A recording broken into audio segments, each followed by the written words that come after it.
You know, the hurricane was in late August, August 29th, 3 years ago. And I was pastoring a church in Benton, Arkansas.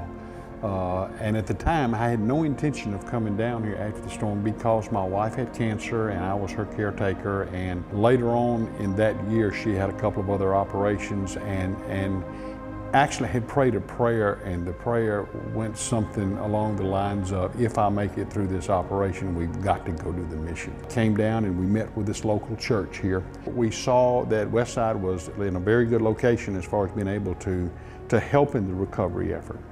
And we made a presentation to Westside that went along the lines of, if you will give us the church. Now that's a difficult thing to do with a bunch of disciples, is to say you got to give us the church. Our proposal to them was that we would rebuild this building that we're in here and make it into the sanctuary or the chapel, and that we would take the mission, the sanctuary, and make it the mission center.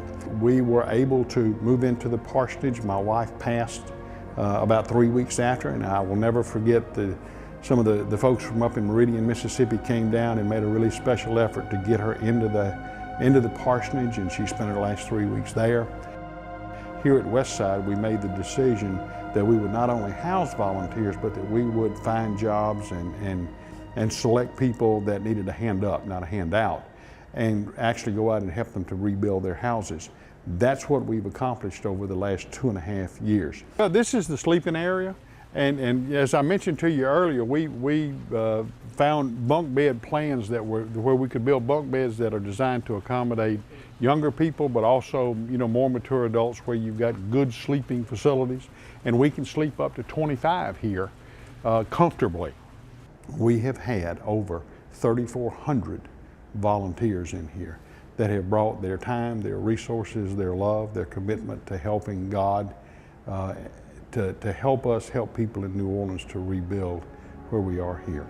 Everything that has been done here has been done by volunteers.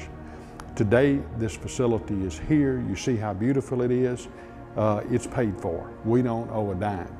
And we don't owe a dime because of the love that has come out of the disciple volunteers. I manage the mission center during the week. Go out, we have selected homeowners. They would have received some money or no money, but not enough money to do what they needed to do. So what I try to do is to get them to bring to the table the resources that they do have, and to invest that.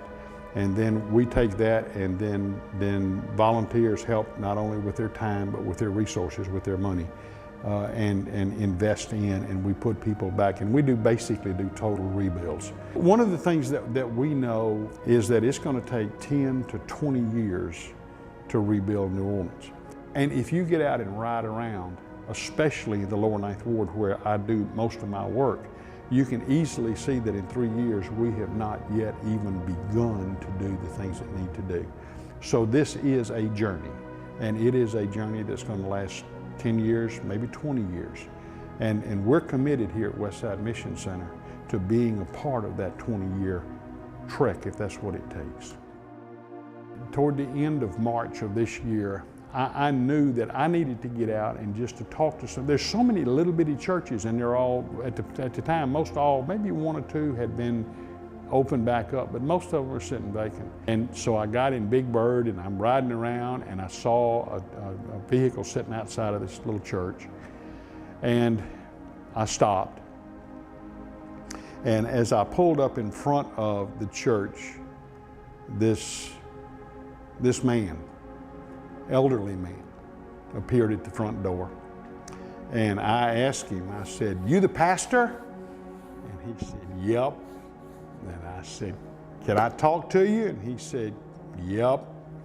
And I said, "Pastor, where's your help?" He just looked up. And I said, "I understand, but where's his hands?"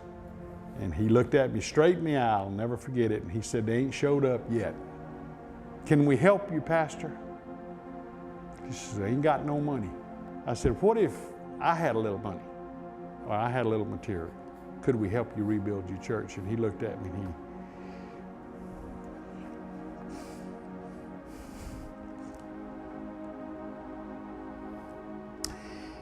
he had a tear in his eye.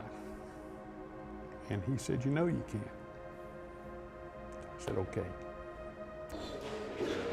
First bought this land, they had a small church, about 12 or 13. And I built this one around it and threw the old church out the window.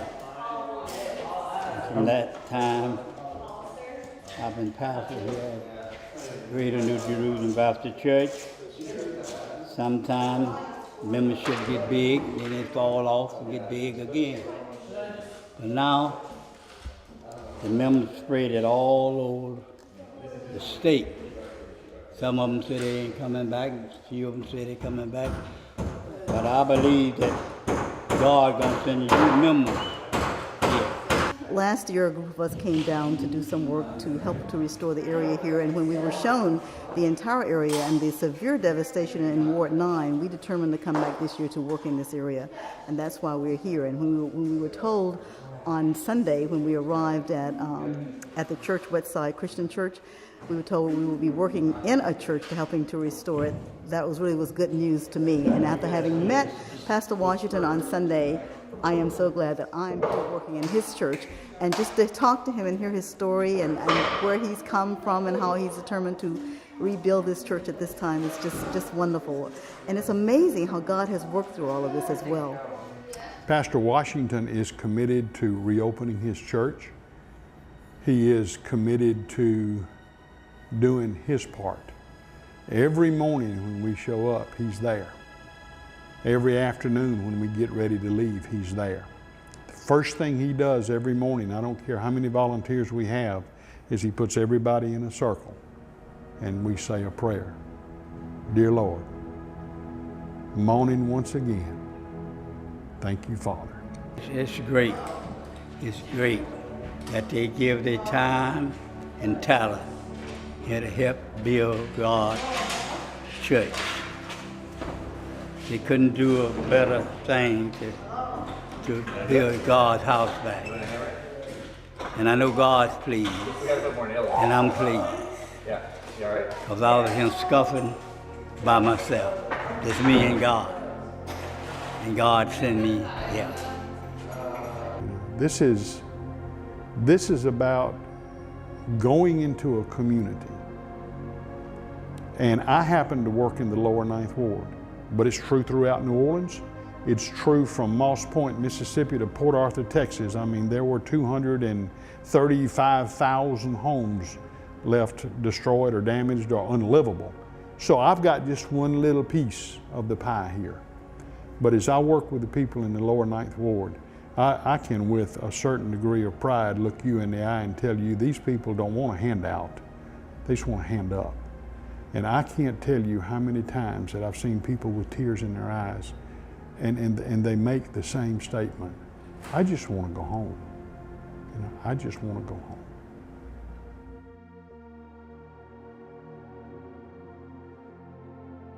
It's great that they give their time and talent here to help build God's church.